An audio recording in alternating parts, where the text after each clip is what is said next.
ওম শান্তি, ওম শান্তি।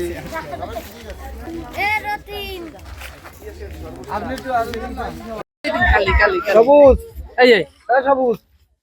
একজন সনাতনী আমরা প্রতি বছরের ন্যায় এবছরও পঞ্চমী তিথিতে শুক্লপক্ষে এই সরস্বতী পুজো হয় এবং আমাদের এই গ্রামে আমরা প্রতি বছরই আমরা এই পুজোটা আয়োজন করি এবং এখানে হাজার হাজার শরণার্থী এবং ভক্তরা আসে এবং পুজোয় অংশগ্রহণ করে এবং আমরা এই পুজোটা হচ্ছে সরস্বতী মা হচ্ছে বিদ্যার দেবী।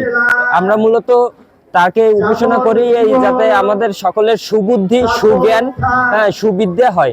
এই জন্য বছরের শেষে মানে একবারই পূজা আসে, শুক্লপক্ষে পূজাটা হয় আমাদের। মানে প্রতি বছর অন্যরকম অনুভূতি থাকে। প্রতিবার সকালে উঠা মানে স্নান করি, তারপরে পূজায় আসি, অঞ্জলি দিই। প্রতি বছর মানে একবারই অন্যরকম অনুভূতি হয়। আমরা বিশ্বাস করি যে সরস্বতী দেবী আমাদের বিদ্যা বুদ্ধি দান করেন। আমাদের এখানে প্রতি বছর এই সার্বজনীন সরস্বতী পূজা হয়। আমরা এখানে সবাই আসি, পাড়া প্রতিবেশী সবাই এখানে আনন্দ উপভোগ করি এবং অঞ্জলি দিয়েছি, সবাই দিয়েছি।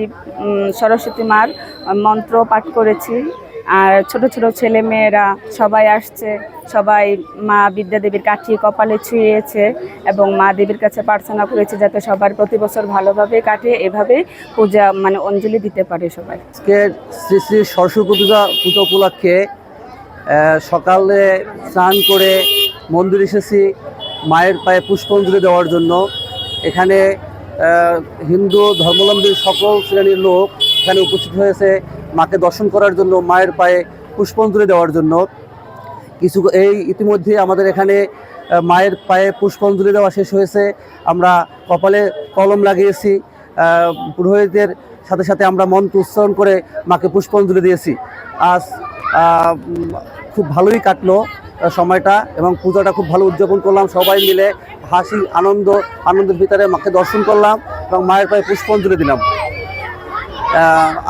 মা যাতে আমাদের আশীর্বাদ দেয়, আমরা যেন ভালোভাবে লেখাপড়া করে বিদ্যা লাভ করতে পারি, আমাদের সন্তানাদি সবাই যেন সেই মাকে দর্শন করার মাধ্যমে, মায়ের পায়ে পুষ্পাঞ্জলি দেওয়ার মাধ্যমে তারা বিদ্যা লাভ করতে পারে, এই কামনায় মাকে পুষ্পাঞ্জলি দিয়ে আমরা এখানে মন্দিরে উপস্থিত হয়েছি।